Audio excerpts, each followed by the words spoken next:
Gonna throw it. Slant. This bug's for you, Mizzou. They are carving up this LSU defense. You don't get no better than that, man. Now Cook's gonna throw the deep ball, and Burton's past the defense. Touchdown, Luther Burton. 47 yards.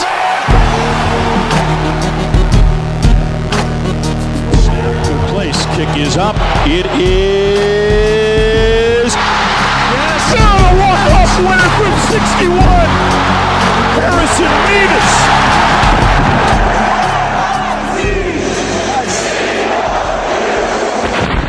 This is the Mizzou-cast.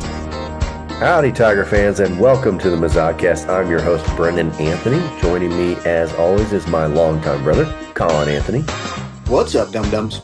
And since we are doing video podcast now, Colin, I think everybody can see we're not together in studio today. Nope. Brendan's stupid job made him travel. That's right. I am abroad and wasn't able to sit in the stadium to watch the Louisiana Ragin' Cajuns lose to our Missouri Tigers 52-10. And I got to tell you, I'm not too sad about it, Colin, because it sounded like it was hotter than a crotch out there this weekend. Yeah. Hotter than two rats screwing in a wool sock. And that's hot. Mm-hmm. It was hot, but it didn't stop our Tigers, who are also red hot, from dropping another 50 burger on the lowly Ragin' Cajuns. Colin, you posed the question last week, are we good? Are we actually really, really good? And again, this is a Sun Belt team, so this isn't super telling, but I will say it's been a very long time since early on in the season the Missouri team has looked this complete this early in this many phases of the game. We put up 50 burgers, we put up 60 burgers, we put up a 40 burger over Kansas. We're scoring points like crazy, and Louisiana was no fucking match for Mizzou. Well, I'm glad everybody's getting on board after the Ragin' Cajuns victory. I feel like everybody's like, now it's kind of permeating the interwebs. It's like, I think we're pretty good. I'm like, but it wasn't because we beat Kansas that I was saying that, or that we're beating the Ragin' Cajuns. I just looked around and saw a bunch of giant, physical, fast athletes, and I'm like, that was the reason I was saying, are we good? Because we know we look good, but I'm like, we aren't doing the things on the football field right now because we're playing Kansas or Ragin' Cajuns. We're doing them because we got the horses to do them. And Ahmad Hardy is a manimal. Mm-hmm. And if you don't know what that is, Brendan, he's half man, half animal. Boop, manimal. You're a man of science. Untackleable. Prabula is a stud. Everybody's studs.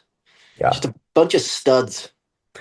The defense overwhelmed Louisiana. They looked like studs. Of course, the talent they were going up against was probably not nearly even what Kansas was, but God, they looked good. Prabula, Colin, the thing that is so impressive about him, obviously he had a running touchdown that was impressive. He was accurate again. He did throw his first interception, but it's going to happen eventually.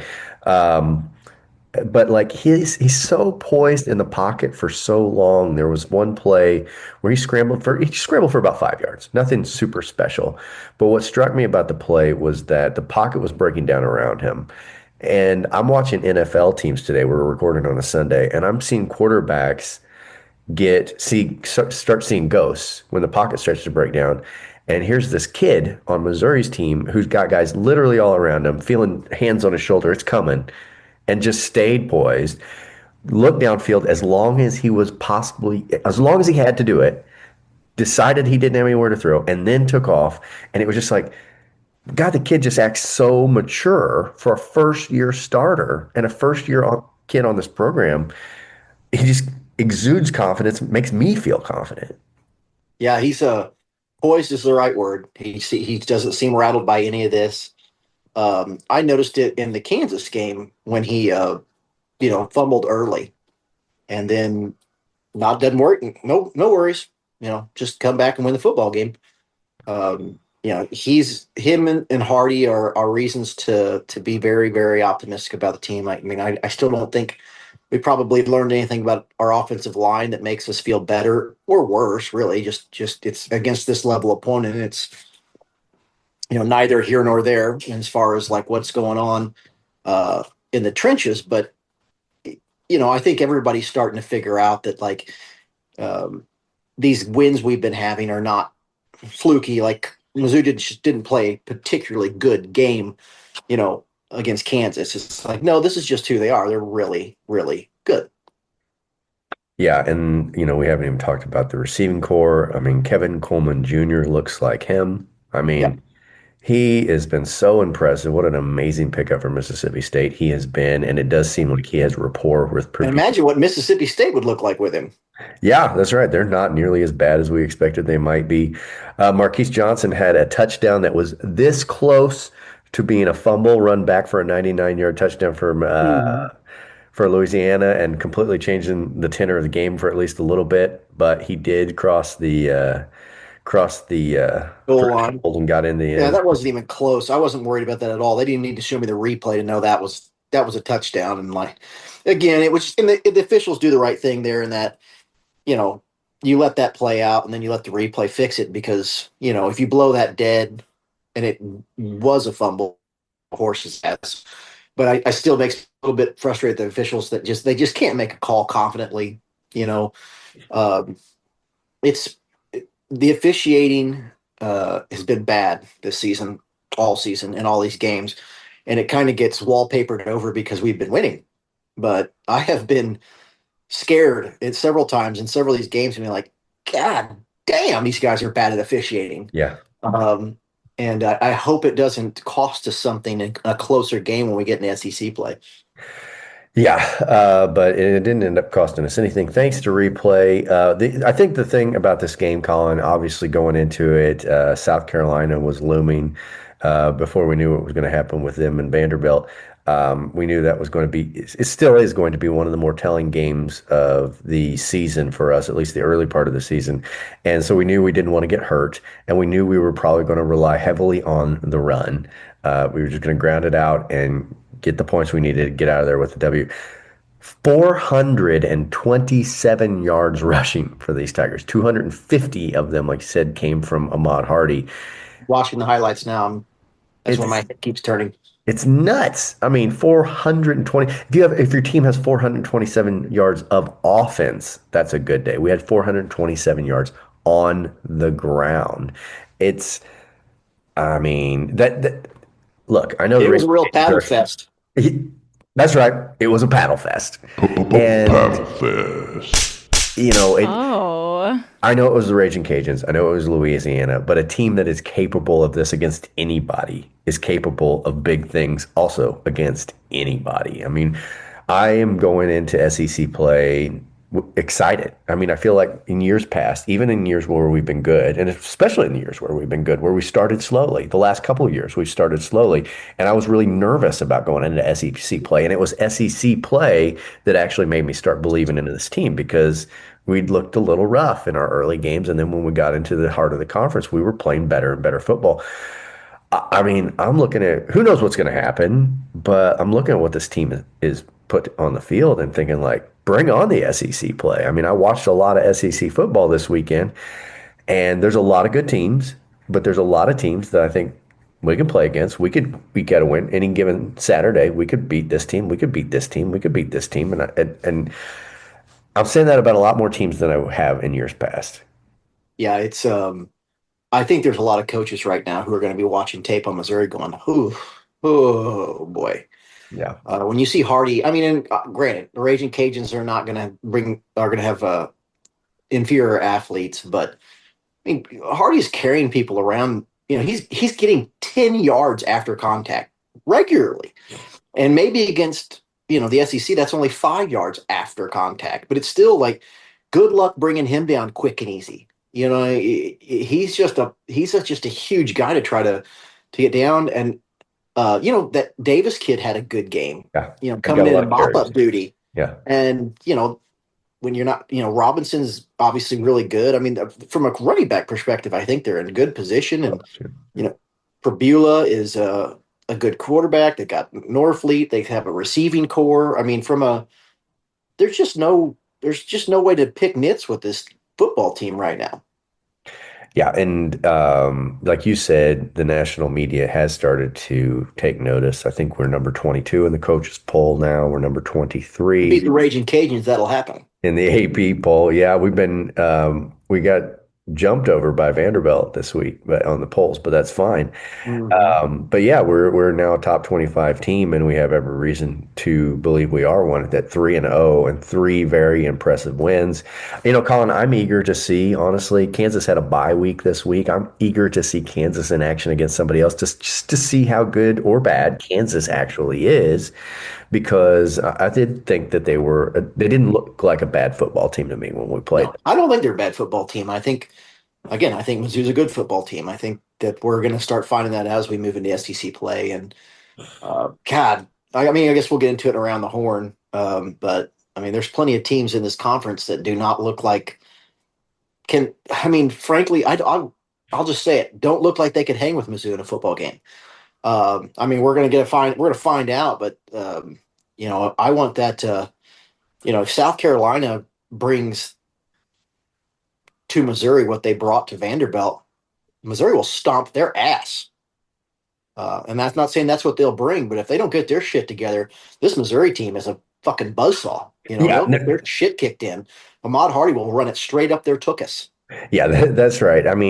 Who knows what is going to happen this weekend? You don't know what's going to come, what kind of South Carolina is going to be coming to Columbia. Maybe, they're going to have a get-right game. But the South Carolina we saw this weekend doesn't win against Missouri. That's a fact. No. So, look, it's exciting. The only thing that brings me any apprehension, Colin, is that a lot of the teams on our schedule who were supposed to be dogs, who were supposed to be, an easy schedule, don't look bad. Vanderbilt, case study there. Really the only team that looks worse than expected is South Carolina, because they came in this season highly touted. For no reason. Expected to be. They had a quarterback. They had a good season last year. I said it when they, everybody was falling in love with them early on. I'm like, when has Missouri ever gotten this kind of love under the same circumstances? It's like South Carolina has a little something going for them, and suddenly they're in the top 10. And it's like, whoa, let's pump the brakes a little bit. Yeah. So anyway, but other than South Carolina, the rest of the teams on our schedule look probably better than expected. Alabama looked like a dog turd against Florida State, but has in the last two games looked a lot more like Alabama. Texas A&M looks very good after. We should probably get into this after the around the horn, but the fact of the matter is, we got a tough schedule ahead of us, and I don't care what all the idiots in the national media say. We got a tough schedule ahead of us, but we've also assembled one of the toughest Missouri teams I can remember. So anyway, Colin, let's talk about what we got ahead of us in the show, because this was sort of a take care of business and go home kind of game against Louisiana. We're going to have a special guest. We've got an interview with Carter Arey, who, if that name doesn't ring a bell to you, it will when I tell you what he's done. He was the halftime hero kicker at the Kansas game, who decided to give up on an opportunity to win $25,000 so that he could paint FKU on his chest and then kick a football at the Kansas players on the sideline, cementing himself in Tiger lore forever as a border war hero. He joined the Mizzou to do an interview with us, and we'll bring that to you. And then, of course, we're going to go around the horn. We got your voicemails, and looking forward to our preview against South Carolina coming up. So it is action-packed despite being sort of a Bearcat game for us, and I'm looking forward to it. Let's do it. All right, so let's just jump in now to my interview I did earlier in the week with Carter. And if you haven't heard him already, he's done a lot of press for his actions during the Kansas game, but I hadn't heard any of it, and it was very interesting to hear firsthand what happened on the field. So this Mizzou exclusive is coming to you now. Take it away, Brendan. Joining the program now is a special guest, and one that you're all familiar with, a guy named Carter Arey, who made himself a Mizzou legend last weekend during the Missouri-Kansas football game during a halftime $25,000 field goal attempt that he changed the narrative of. Carter, thank you for joining us. Dude, thank you for having me. So we're awful excited to have you on the show, but I have to think, given the sort of viral nature of your performance, you've been doing a lot of interviews. Is that right? Yeah, to say the least, dude. Yeah. And you know what? Like the first thing my friends asked me if I was going to be here, do you think you'll get on the Mizzou by any chance? So that's awesome. So besides the Mizzou yeah. where else have you been this week? Dude, the night of, I was talking to someone from the New York Times. It's everything. Yeah. It's been a lot. Like I didn't do it for this reason, and so, I got a full-time job and family, so we're trying to fit it in where we can, but it's been everything and everywhere. So when do you suspect the 15 minutes will fade? Dude, I hope it fades quick, and I hope it comes back whenever Kansas comes up on the schedule. I'd love to play a part in the future for sure. It's going to live on, right? Like every time. It has to. Yeah. At this point, that's yeah. So let's walk through this whole thing. I'm sure you've told this story before to other people, but I have not heard it. I mean, I was there. I was actually on the field, but on the other end zone because I was with the 1960 team that was being honored on the far end, the other end zone from you. So I kind of didn't catch it in the moment. I heard the noise, but I didn't know what it was all about. So how did this come about? Like, how did you get asked to even be in this field goal attempt thing? This scenario. Yeah. So I literally entered my first Instagram giveaway of my life to be at that game. Like I commented my name on Instagram and they just randomly picked me. All right. That's step one. Step two is the night before the game, Storage Mart followed me and sent me a DM. And I checked the username to see if it wasn't like Storage Mart 3, right. Something like that. And it was legit. And me and my wife just started laughing so hard. Like, this is hilarious. To even think that I would be on the field. Like, it's just funny. And I immediately called friends and family. And then I messaged Storage Mart. I was like, how long is that kick? Because I hadn't asked or thought about that part yet. And they said 45 yards. I'm like, oh my God. Yeah, that's There's no real. chance. Like, no one's making that. Right. Like, no one is walking out into in that scenario. Even with practice, it's just not going to happen. Given Blake Craig's scenario, that if you did make it, they might sign you up. They literally might. Like, that's the type of field goal that is. And so I just immediately knew that I was not kicking the ball at the end zone. Like, I immediately knew I was going to launch it at the Kansas bench. And that was going to be my statement. And, that's how I was going to contribute to the rivalry. I grew up here, man. It's, it's something that all of us share. But when you grow up here in Columbia and your parents are Mizzou and your dad has raised you the way, mine has raised me, that's right. That's right. That's deep hatred. Yeah. So you decided immediately that you were going to do this. Oh, yeah. You painted your chest, FKU. Yeah. And at the tailgate. Was anybody else in on it? Like, who knew? Well, everybody at the tailgate and the tailgate next to ours, everywhere, and then on the walk in, we saw a bunch of friends and told everybody what the plan was, like, keep an eye out. And people were like, this cannot be real. So it was, yeah. So, people kind of went crazy, I saw online, and there was suspicion amongst Kansans specifically that this was all rehearsed and staged, like some sort of kiss cam thing you see in the NBA. Right. But you can confirm that this was not a staged event. This was all your concoction. No, it's completely, it was a lightning bolt idea and I had to do it. Once I got the idea in my head, I just had to execute. The proof of it is I feel really guilty for kind of pulling one over on the people that were working on the field. Yeah. Because that's the other rumor I heard, that you were kicked out of the game after you did this. Wasn't getting kicked out. I was ready to be kicked out. Right. I totally thought that was a possibility. According to half my friends and family, that was a probability. But that was okay, that's worth it. Right? This is kind of it. This is it, and this is my chance. But I had, I had to have placeholder kick set up because the Kansas was on the east side, the wayside bench, and so I had to have the placeholder set up for a kick on my right foot, which is my fake leg, which obviously I can't kick a ball with my right foot. I know there's an NFL kicker that did it, but I don't know how he did it. Just so I could get my left foot to kick it at. So there's a little bit of planning there, but they had no idea on the field. So how many like handlers did you have? How many Mizzou people were there? And what was the look on their faces after you did what you did? Yeah, they were really excited to get me off the field, and for good reason. I'm sure they're picturing worst case scenario, and they didn't know who I was and all that. So I get it. But once I got to the crowd and was embraced by the fans, it was it was super. The feeling was only excitement after that. Because I knew it went well. Like they're like looking back, it could have gone really bad. Yeah.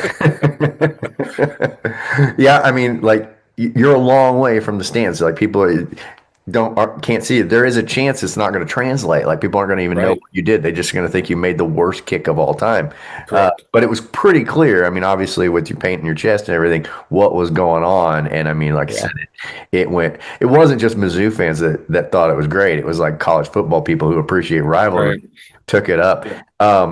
Here's my question. I'm going to dive into conspiracy land. Storage Mart's giving away $25,000 if somebody does make this kick. Everybody who was watching saw that you are an amputee, right? And you have one leg missing. Do you think Storage Mart picked you because of that? The thought that, hey, 45 yards, one leg. It's a little extra added insurance policy. Yeah, exactly. No, they told me that I was the third person that they tried to contact. Huh. So I wasn't the initial winner. So that maybe debunks that myth as well. So have you been signing autographs, taking pictures, or people approaching you? Does anybody know?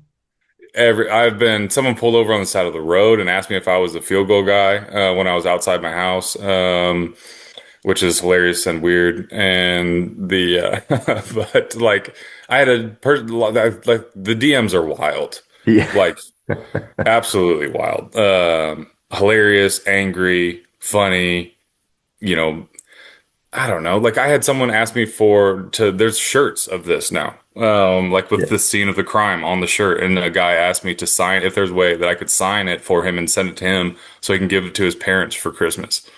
It's like the weirdest. There are so many, I could keep rambling, but it's everything. Like it's a lot. So I have a couple more questions. One is, did you find it difficult to execute the kick with your huge pendulous brass balls in the way? Because I mean it took some balls, 65,000 people around you, and you pull this stunt and not knowing how it's going to turn out. And then I guess I don't know. I even lost track of I mean it was so cool. I did not feel any anxiety or pressure at all. I really enjoyed it. Probably too much so. I probably took too much time, but out there and enjoyed it too much. But like I had to walk down at that bench. Like I had to walk towards them, and I had to or else, like you said, like the message would not have been as clear. Right. Did you get an impression that anybody on the Kansas sideline was paying attention or had any idea what was up? They were, and it doesn't really show up on the videos on social media. But when you have them on your phone, obviously they're a little bit more clear, and you can zoom in. And dude, some Kansas guys are laughing on the bench. Some guys, like 3 or 4 guys, are watching me and then look away after I do it. Like, yeah, dismiss it. They got it. Yeah. Yeah. So, okay. And I'm thinking like, this is going to go down in Mizzou lore. You just know it is. And all these kinds of things, they kind of acquire a name, like the flea kicker game or the 5th down game or I don't know. This is sort of its own breed, but has anybody approached you and like given you a name, or like Harrison Mevis is a thicker kicker? Have you been dubbed any name yet? Because we can't come up with one either. I can't either. No, I can't. Like, so we gotta do a little brainstorm at some point, but no, it's not come to me yet. Okay, well, I've been trying. I was gonna try to present you with some options to see if they would be acceptable, but okay, so this didn't get nearly the publicity it was not nearly as big of a deal. Didn't have any audience. But the closest thing I can think of is perhaps you remember a few years ago, somebody took like a Volkswagen and drove it into Mizzou Arena and did like donuts on the court of Mizzou Arena. And obviously this is a lot. He was arrested and it was a bad deal. But like this is like sort of the most crazy on-court, on-field fan exhibition I can think of that's comparable anyway. And it's not really comparable, but like I can't think of anything that I had that at the end of I think it was Eli. I was talking to Eli Hoff at St. Louis Post, and at the end of it, and he's like, dude, is there anything you want to add? I was like, I don't know, dude. I literally am just a true son doing true son activities. Yeah. And like that, when I said it, I was like, oh my God, that could have legs. But that's been the only thing. And the shirts say true son activities because it kind of is it encompasses a lot of the debauchery that we find ourselves in Mizzou fans. Did you require any liquid courage or anything like that to get the job done prior? I mean, Mizzou tailgates are known for a little bit of that. So the most amazing thing is Kansas and Missouri haven't played each other in 12 years. It was a great game, back and forth. Mizzou has this great win. And you kind of upstaged them, like you kind of like stole the show. Have you been approached or talked to, or has anybody from the team itself actually reached out to you in any way? Have you heard anything from like the coaching staff on down to the players? No, nothing from the coaching staff or current players. Hearing from past players. I think Justin Britt is sending me over a signed jersey, and there are a number of other things. I saw Sophie was looking for you. Yeah.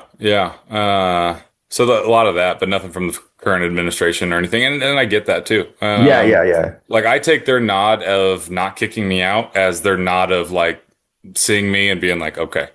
Look, we talked about it in our last show. The Mizzou administration or the athletic department has sort of leaned in a little bit. Like they played Mr. Brightside like at least 3 times during that game. Right. If they're starting to kick people out for saying FKU, they're going to have to kick a lot of people out because that was pretty much the theme of the day. So, well, anyway, hey, man, it has been an honor to meet you. I appreciate it. I'm glad that you're even aware of the Mazzodcast, much less would come on to the show. And we're very proud of what you did. You represented the Tigers well on a national scale. And, man, anytime. This is awesome. Thank you so much. Yeah. Dude, thank you for having me. All right. ZOU. So there you have it. That was a lot of fun talking to Carter. I made sure that we connected with our contact information. He lives in Columbia, so we're gonna buy him a Mazzodcast beer to reward him for the work he did on the field last weekend. But on that note, Colin, let's take our first break, and we'll be back with Around the Horn. This is the Mazzodcast.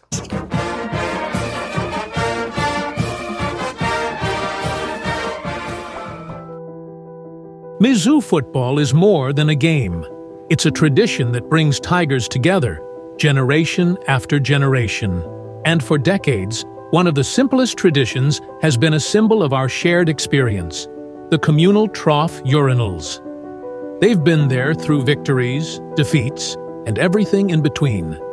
It's about connection, a place where every Tiger, no matter who they are, shares the moment. There are no CEOs or janitors, no hedge fund managers or bartenders. There are only Tigers, standing shoulder to shoulder, united in relief and camaraderie, holding on to hope and their manhood. But now, this unique piece of our history is under threat.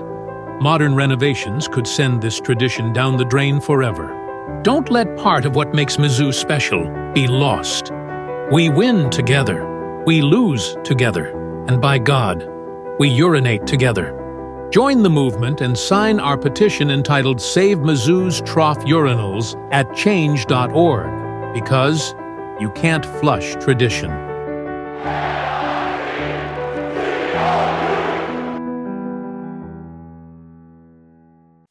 Here's the mail, it never fails. It makes me want to wag my tail. When it comes, I want to wail.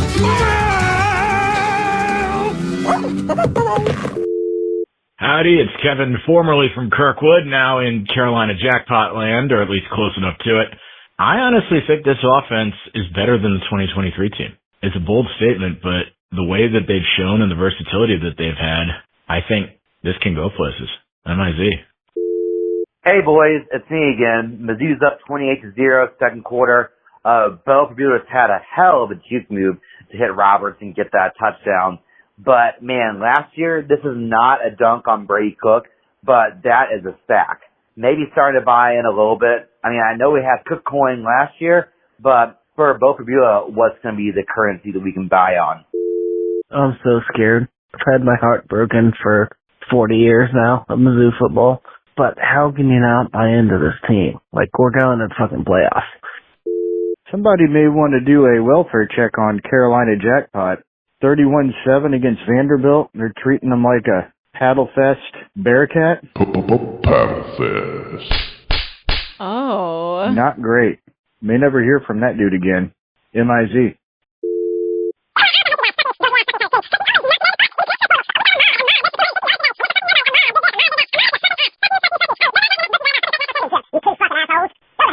Fuck Missouri. Fuck you. Put this on the fucking podcast this week. Don't be fucking scared of me. Fuck you guys. Fuck you.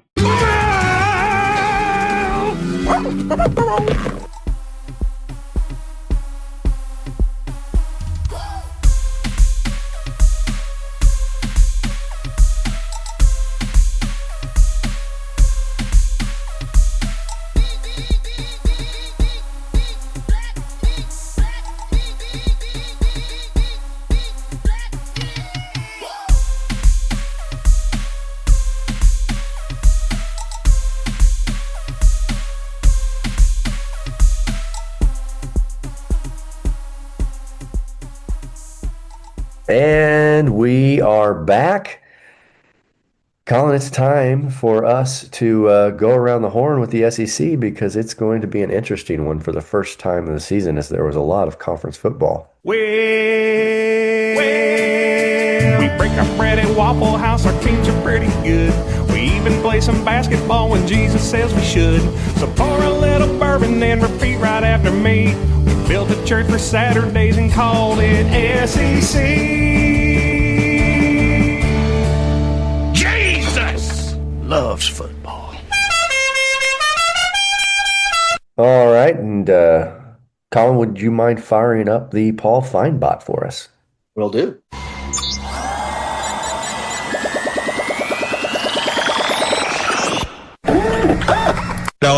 Alabama. Thanks for joining us, Paul. Thank you, Mizzou Cast Podcast. Let's get started. All right, let's jump right into that South Carolina Vanderbilt game that we talked about earlier, Colin, because I think it has the most implications for the Tigers, at least in the immediate. Vanderbilt put on a paddle fest of their own, beating South Carolina 31-7.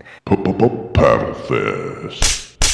Oh. South Carolina was ranked number 11. They were at home. We all knew that Vanderbilt looked better under the helm of Diego Pavia this year, but I don't think a lot of folks realize just how good this Vanderbilt team might be. One of their best, well, I would say it was one of their best SEC wins, except they beat Alabama last year under Pavia.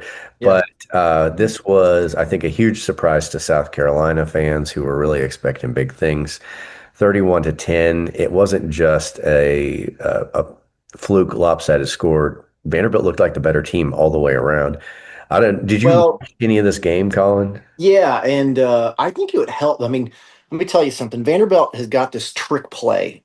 It's not a lot of people are familiar with it. It's called a screen pass.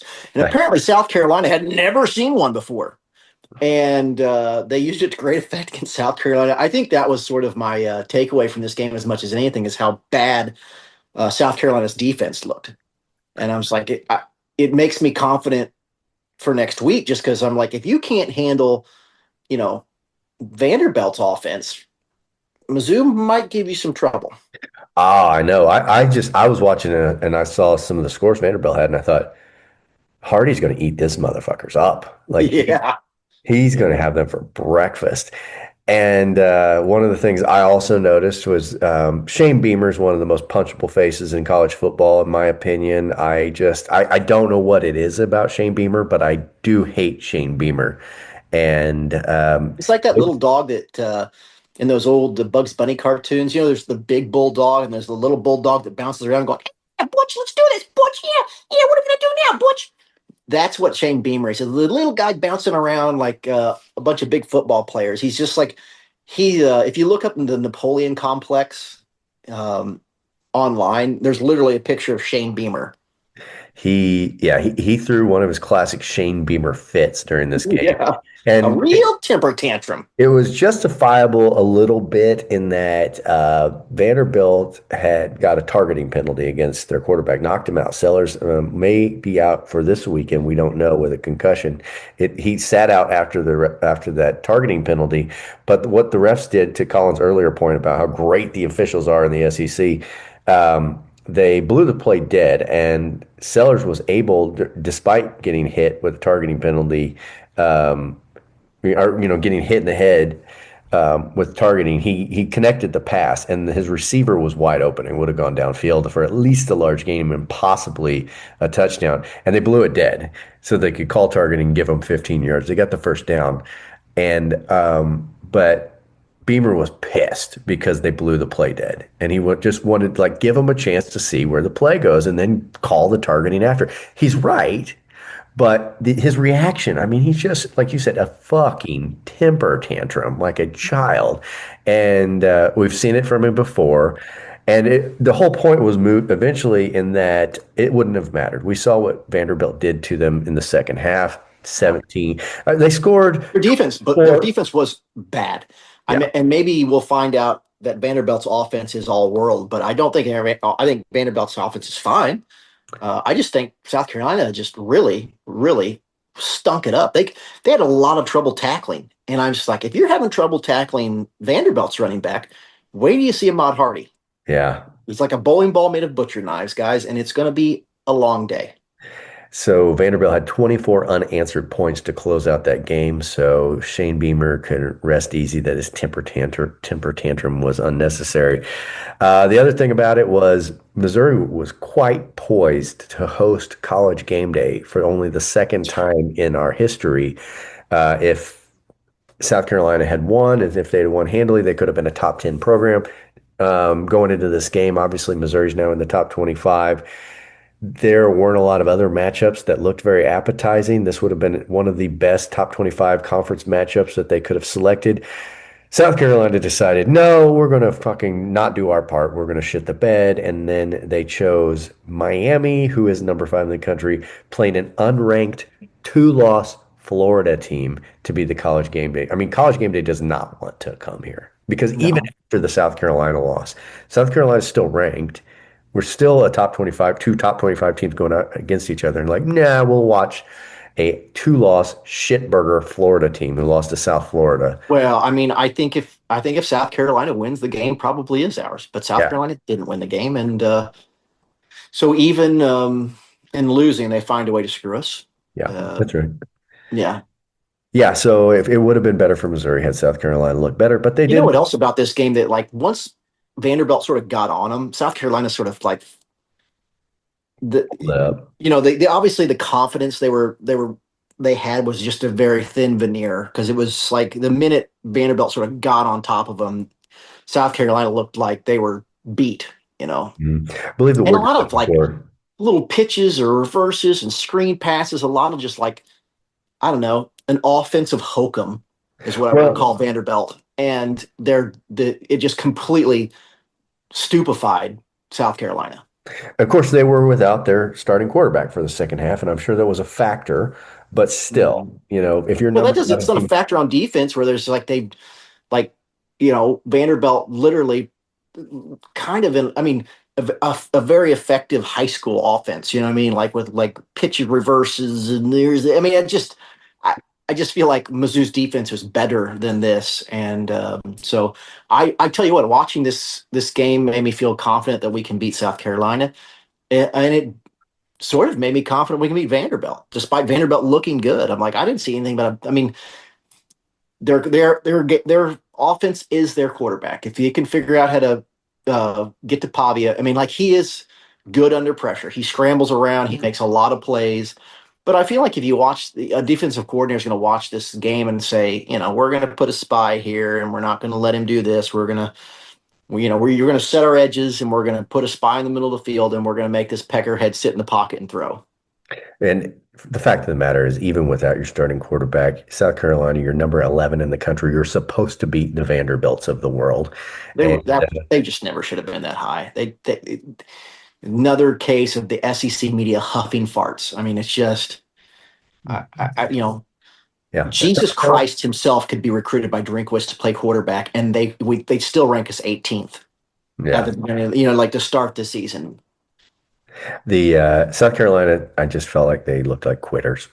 And Jesus Christ is a 5-star, by the way. Yeah, again this year, and he's got 4 years eligibility from what I hear. Yep. Moving on, I mentioned Florida is going to be playing Miami in game day. They lost to LSU over the weekend, and at number 3 LSU. In a game that neither team looked particularly good. I mean, LSU could not move the ball. When LSU beat, was it Clemson? And week 1, and everybody's like, LSU, watch out, and including me.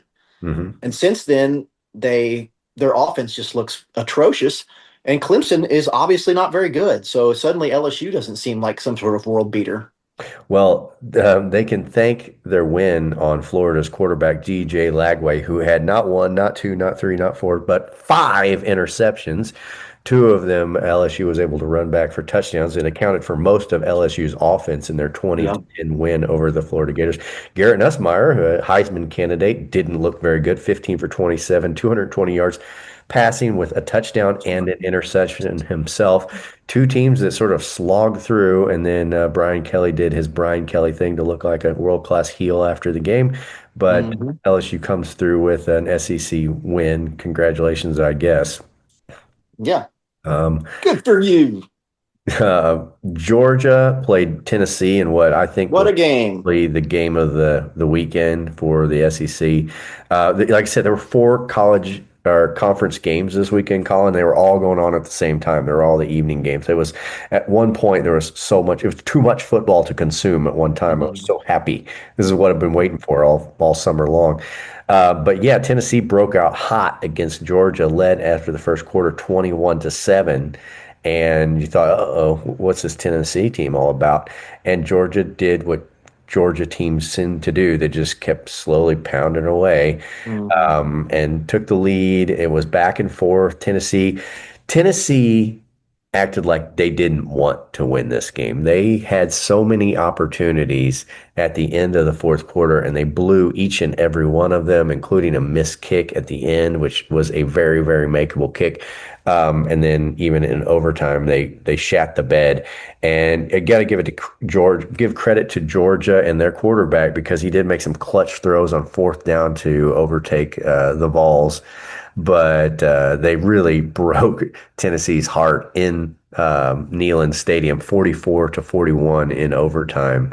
And it was, congratulations on your moral victory, Tennessee. Yeah, this thing is, I don't have feelings about Georgia really one way or the other, but I do like seeing Tennessee feel agony and pain, and they had to feel a ton of it because this was their game to win, and they really gave it away. Georgia didn't play their best football in this game, and Tennessee just gave them opportunity after opportunity, and it was over with. So it was a really good college football game. But if you're a Tennessee fan, it's going to be tough you're going to be thinking about this one for a while. Good. I hope it hurts.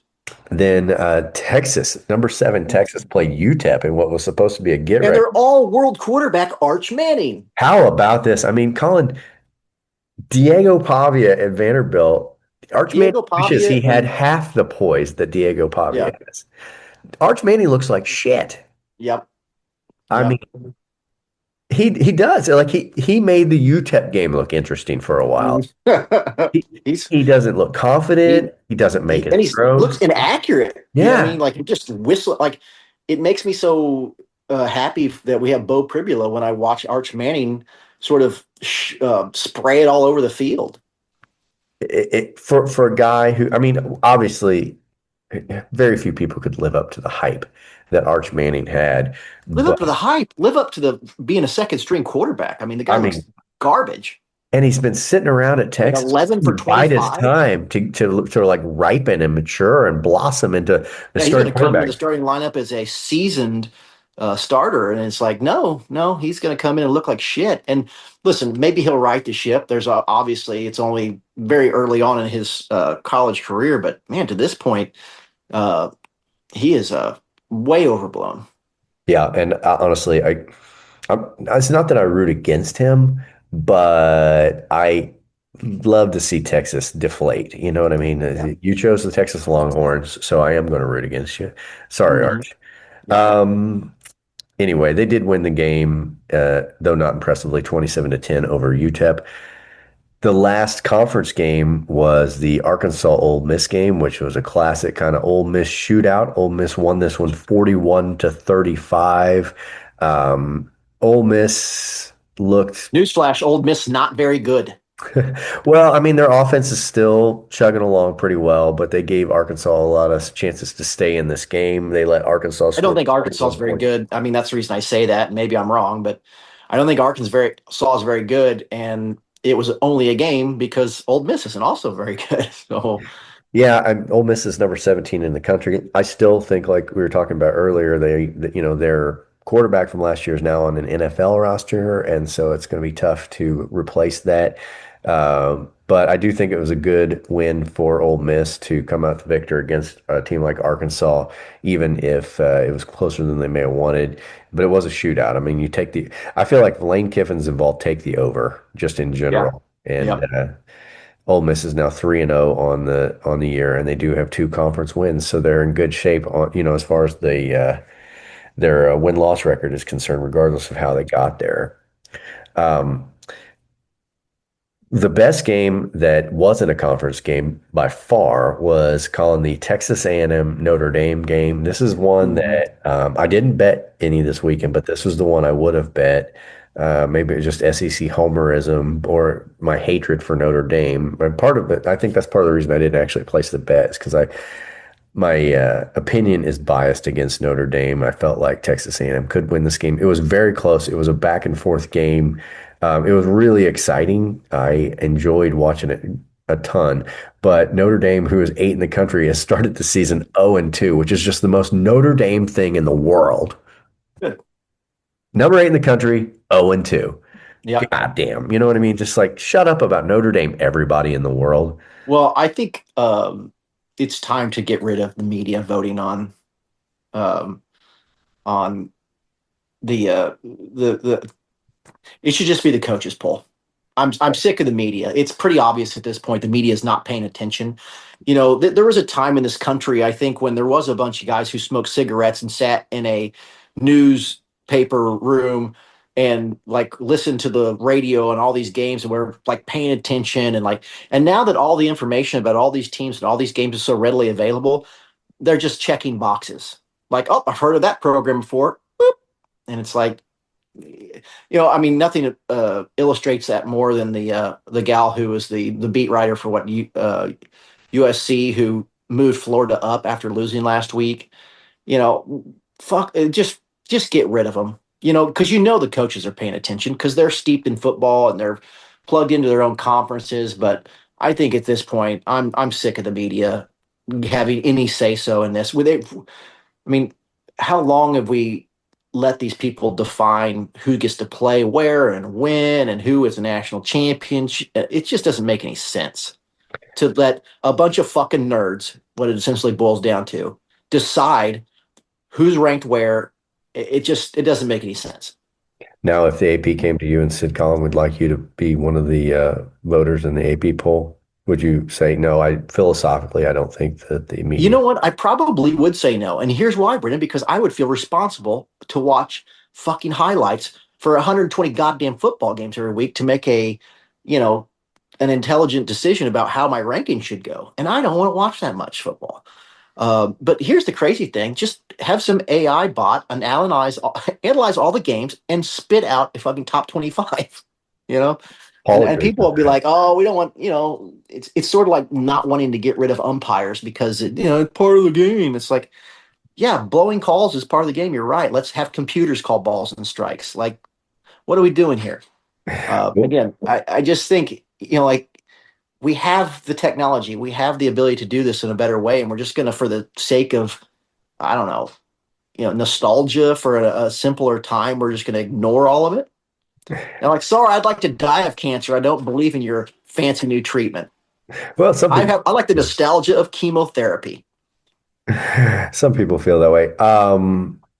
Well, Texas A&M is just one more case of somebody on Missouri's schedule who looks pretty damn good. Just a plain old cupcake, Bren. That's what those are. Yeah, I guess so. But I mean, they look solid. Number 16 A&M is 3-0 now, and they look very, very tough. And they are on. No, I don't know. Soft as apple butter. That's what I've been told. I know, right? Like I keep hearing what a fucking weak schedule we have. Paul Feinbaum's been saying it for a year. What a shithole schedule this is. I'm like, really, really, really. So anyway, yeah, Texas A&M gets a huge win out of conference, goes 3-0, and they'll be moving up in the polls. Let's see who else played this weekend. We had Oklahoma beat Temple 42-3 in a good old fashioned Bearcat Paddle Fest.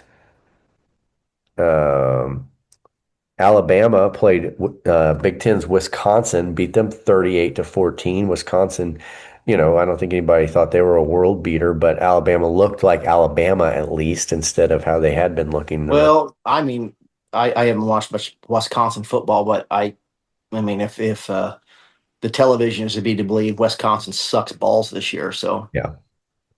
So Auburn beat South Alabama 31-15, perhaps a little closer than people might have thought, but still a decent win. Mississippi State beat Alcorn State 63-0. Again, Alcorn State's 0-3 and a nothing burger team, a real Bearcat, but Mississippi State did what you're supposed to do against Bearcats. They they're taking care of their Bearcat business. That's right. They put the hammer to them and put a 60 burger up. And then Kentucky beat Eastern Michigan 48-23. So that covers the Bearcat ball and takes us to, of course, our Missouri game where we beat Louisiana 52-10. So let's look ahead to a very, very telling week 4 in college football. Arkansas will play Memphis in a game that seemed to play every year. This will be interesting to see if Arkansas will get right against Memphis. They are a 6.5-point favorite on the road at Memphis. Give me Memphis. Well, they're 2-1, and Memphis is 3-0. Yeah, if you take Memphis, you get 6.5 points. It could be an appealing thing. Collins got them. Tennessee will be hosting University of Alabama Birmingham Bearcats. They are a 39.5-point favorite. Snooze fest. Good conference matchup coming up in the afternoon on ABC. Auburn, number 22 in the country, will be going to Norman, Oklahoma to face the number 11 Sooners. Auburn's look better than I thought they would. Their 6.5-point favorites are the Sooners over the Auburn Tigers. I'll be interested to see this because we are playing Auburn and Oklahoma this year. So again, two teams that are real easy snooze fest for Missouri. We got it so easy. We have to play Auburn, Oklahoma, Texas A&M, and Alabama. What an easy schedule.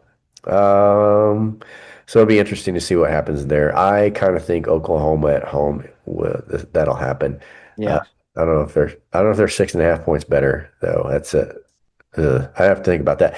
But anyway, moving on, Ole Miss will be taking on a 3-0 Tulane team at home. Ole Miss is an 11.5-point favorite over Tulane Green Wave. They're now 13 in the country is Ole Miss. Mississippi State continues its Bearcat tour, taking on Northern Illinois. They're 22.5-point favorites over the Northern Illinois Bearcats. And then I mentioned game day will be coming to the University of Miami. Number 4 Miami is hosting Florida, 1-2 Florida. Miami is a 7.5-point favorite over the Gators. And Colin, I would take Miami giving up 7.5, frankly.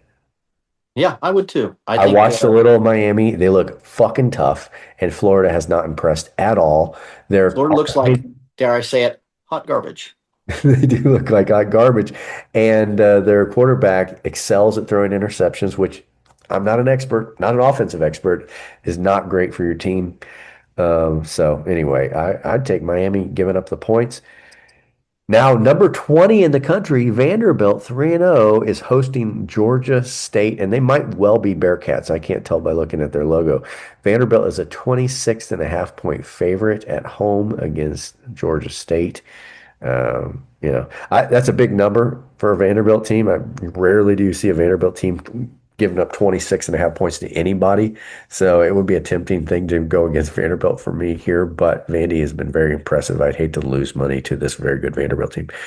Number 3, LSU is playing Southeast Louisiana. After an exciting week of football last weekend, it looks like we got a lot of Bearcats on the schedule. This is one of those games where LSU is going to beat them so handily that the odds makers don't even bother to put out a line. And then number 8, Texas is hosting Sam Houston. 0-3 Sam Houston. Texas is a 41.5-point favorite. I'd take Sam Houston because I don't think Texas can muster 41.5 fucking points. Not the way they're playing right now. Yeah. So anyway, it is a lot of trash football coming up this weekend with only 1 or 2 games that'll be of interest. But one of the big ones that will be of interest is, of course, our Missouri Tigers, number 23 in the country, taking on South Carolina. Missouri, do you want to guess the line on this one, Colin? Missouri's getting 3. Missouri is getting 12.5 points against South Carolina. Wow. South Carolina disappointed the odds makers. I'll say this, that the line, what was it again for the Vanderbilt and South Carolina? It was like the line was like 2.5, 3. Yeah, it was close. And I was like, man, is South Carolina bad or is Vanderbilt good? And then the game happens and you're like, God damn it, these odds makers absolutely, you know what I mean? Like finger on the pulse. And so I'm kind of happy with that line. It makes me feel like, yeah, maybe what I'm seeing is right. And they're just like, they saw South Carolina's defense and they saw Ahmad Hardy look like a destroyer of worlds and thought, yeah, this ain't going to be close. Colin, I've got a lock of the week pick for you right now. Okay. A lot of lead pipe lock of the week. Our Lana lead pipe lock of the week for me. You can dispute this if you want. The over-under for the line for the Missouri-South Carolina game is 46.5 points. Based on the South Carolina defense that I saw against Vanderbilt and the Missouri offense that I've seen be an absolute fucking juggernaut so far. And don't forget hammer the over. Hammer the over. And don't forget in this equation too that Drinkwitz does not have any love for Mr. Beamer. That's right. And Mr. Beamer has no love for Drinkwitz. So however this goes, whichever team is sort of in control, that coach will be wanting to throttle, the other coach. So, if Drinkwitz can put up a 60 burger on Shane Beamer, he's going to. Yeah. And the feeling is mutual. So, yeah, I would hammer that over as well. I haven't felt this good about a line in I don't know how long. 46.5 points. That seems like a fucking gift. That'll do it for Around the Horn. So it is time, Colin, to give out some awards on our show. And I think it's kind of going to be an easy one. I sent you during or after the games yesterday some potential candidates for the TJ Moe Douche of the Week. Douche of the Week. Well, I know who I want to win it. Go on. Brian Kelly, like jumping a member of the press for asking about the offense after 2 of their touchdowns come on pick sixes. Yeah. And like with their Heisman candidate, quarterback, like, what's with the offense? He's like, what are you talking about? Why would you ask me about the offense? Brian in the back, I know you love these immediate post-game sessions, but what are you seeing with your offense? Stop. Really? Is that the first question? We won the game 20-10. Try another question. What do you want me to tell you? I just laid it out for you. We played the game to win the game. We played the game to win the game. All right. How about third down then? What is going on with third down? It's one game. Last game, we were great on third down. You're looking at this from the wrong perspective. LSU won the football game. Won the game. I don't know what you want from me. What do you want? You want us to win 70-0 against Florida to keep you happy? No, I think people want to know why you can't run the ball, quite honestly. We can run the ball. Did you see the last play of the game? That's all you need. You just need one. There's a ridiculous questions. And I'm getting tired of it. That football team just worked their tail off to get an SEC win, and you want to know what's wrong. You know what? You're spoiled. You're spoiled. This team is 17-1 at night. 17-1. Give them some respect. How about that? Give them some respect instead of micro-analyzing every little thing. This is ridiculous. For a group of seasoned reporters, that kind of question is so out of line. I'm not trying to embarrass you, but it was a stupid question. It would be like showing up to work with your dick hanging out of your pants, and then when somebody says, "Why is your dick out of your pants?" you go, "Why are you asking about my dick? Are you fucking crazy?" I'm offended by that question. Yeah, that's a ridiculous question. Yeah, how dare you? Talk about look at my fucking dick hanging out of my pants. Yes, this is a children's hospital, but this is what I do. No, it was an insane reaction, and it makes me dislike Brian Kelly even more, and I didn't think that was possible. For football guys who are supposed to be rough and tough guys, and how it's super macho to not have any empathy and fuck your feelings, facts don't care about your feelings, all that kind of talk. He had some big old feelings, you know. He was feeling things. Oh, poor little guy had to answer a question, and as his job is requiring him. And then the guy's like, "Fine." My follow-up question is, "What about third downs?" And he just blew up again. Like, what are these ridiculous questions you're asking me about the football game? And I just this is why it would be hard to be in that press room and be a beat reporter, because my follow-up question would be like, do you need to replace your tampon, you huge fucking waping vagina? Yeah, that would be a good follow-up question. I mean, so I'm going Brian Kelly for sure. Yeah, he wins it by a shot. But I mean, I know you would get fired for asking him if he needed a tampon for his huge weeping vagina, but imagine how much you would be respected in the field. You'd have nothing but respect from me, which would mean nothing. I'm going to tell you right here and now, nobody in that press room, Brian Kelly's salary is more combined than all of the salaries of the guys who are asking him questions out of that room. I'll say this. You're not exactly losing a ton of money. Go out there in style and be a hero forever and ask him if his weeping vagina needs a fucking tampon. Well, I'll say this. You know, I appreciated that the guy kind of doubled down. It's like, okay, you don't talk about that answer that question. How about third down? Sort of like doubling down on an offensive question, which is, I feel, part of the reason I like it is because I feel like nobody in the Mizzou press corps would ever do that. They just feel like, whatever you say, it's fine. You got it, coach. What would you like to talk about? Yeah. So, Colin, speaking of press corps, I'm trying to look up, I can't remember the kid's name, but there's a kid, a Mizzou student who writes for the Columbia Missourian, and he caught a lot of heat in the locker room when he predicted the Jayhawks to beat Missouri. Did you see some of this? I didn't. Okay, so I got to find it, but he predicted his prediction I don't think it was in the Missouri. I don't remember. Yeah, I think he was. Anyway, he said that he thought the Jayhawks would win the game. Obviously, that wasn't a popular opinion in Columbia, and even when the players kind of dogged him about, he's like, "Man, you go to Mizzou, you're going to pick the Jayhawks.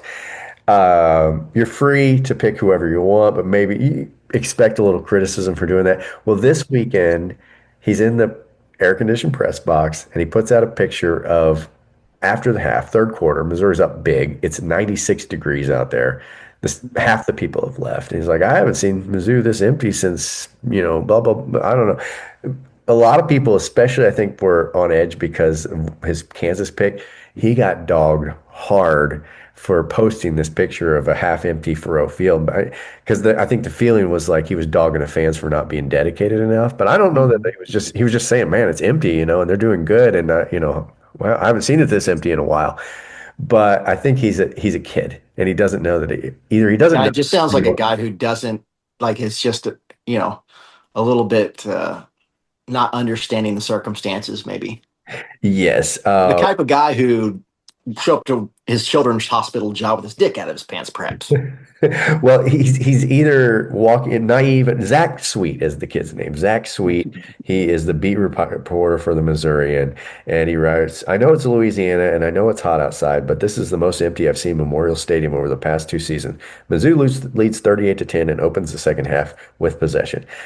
And I mean, 190 responses, most of them just trashing the kid. And I honestly felt bad for him because he's either naive and doesn't realize he's setting himself up for abuse, or he's smarter than all of us.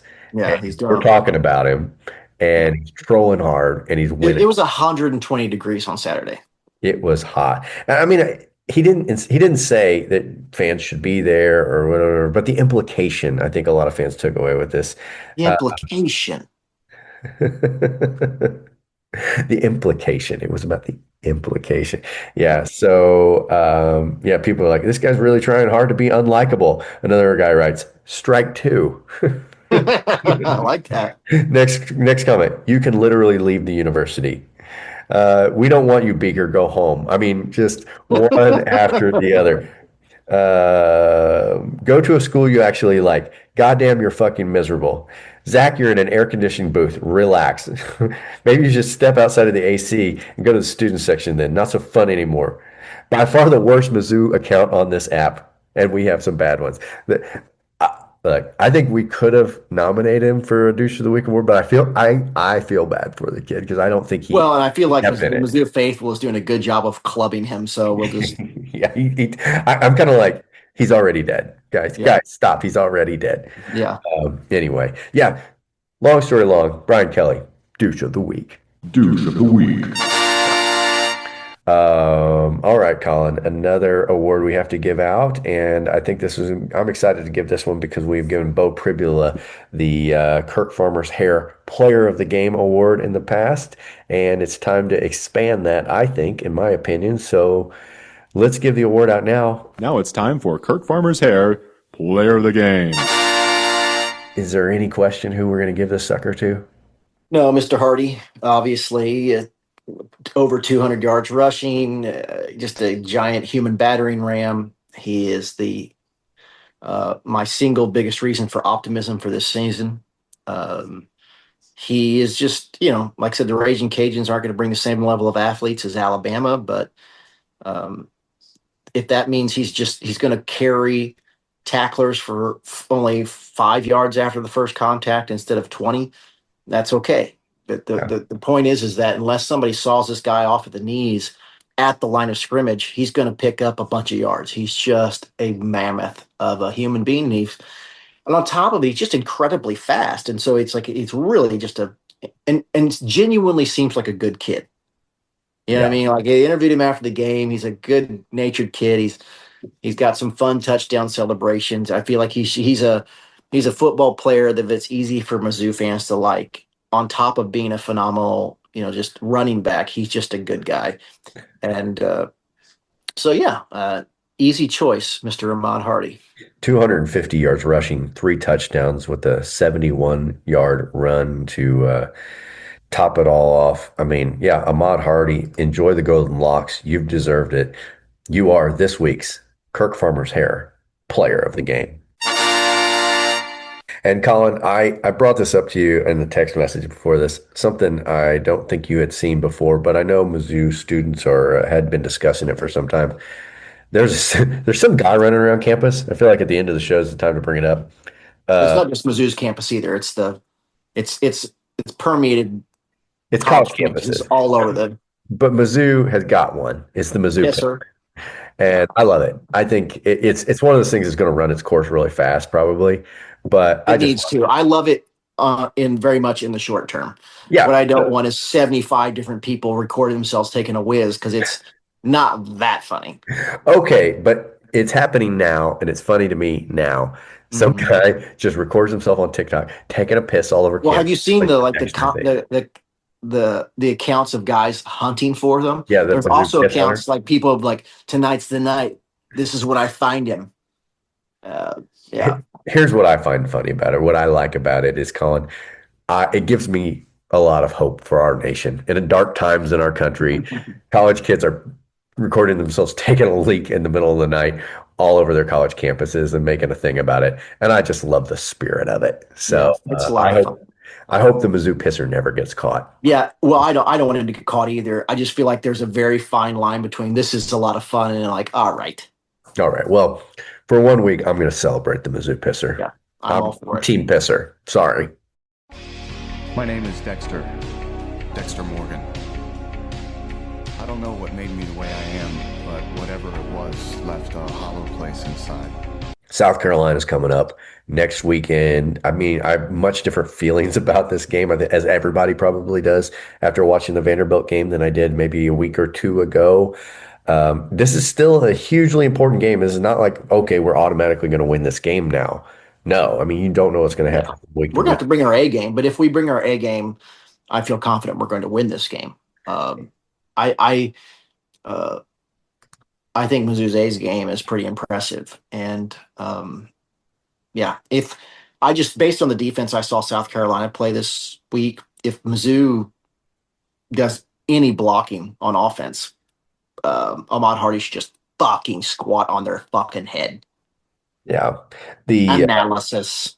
The Gamecocks dropped out of the AP poll after that terrible loss to Vanderbilt, and they fell to 24 in the coaches poll. So they still are. It'll be number 22 versus number 24 matchup.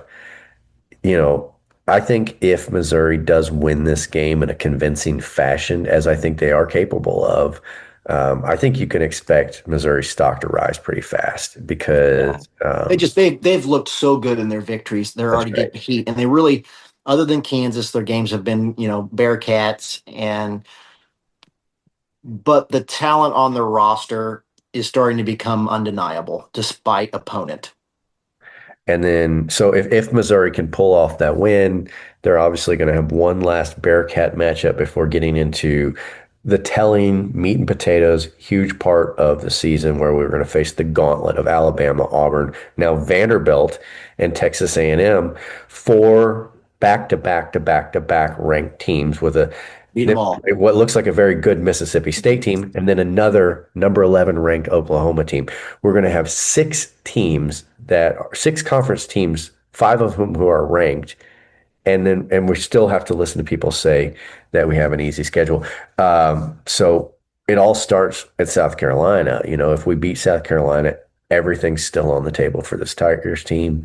And then we go into a home game against Alabama where, I don't know, we're going to go into that game an underdog.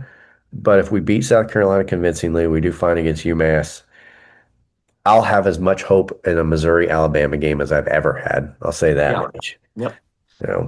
Anyway, beating South Carolina always tastes good. We need a little revenge from what happened last year after Luther Burden was this close to putting the most signature catch in his career and his entire uniform together, only to give it up at the last second and lose that game.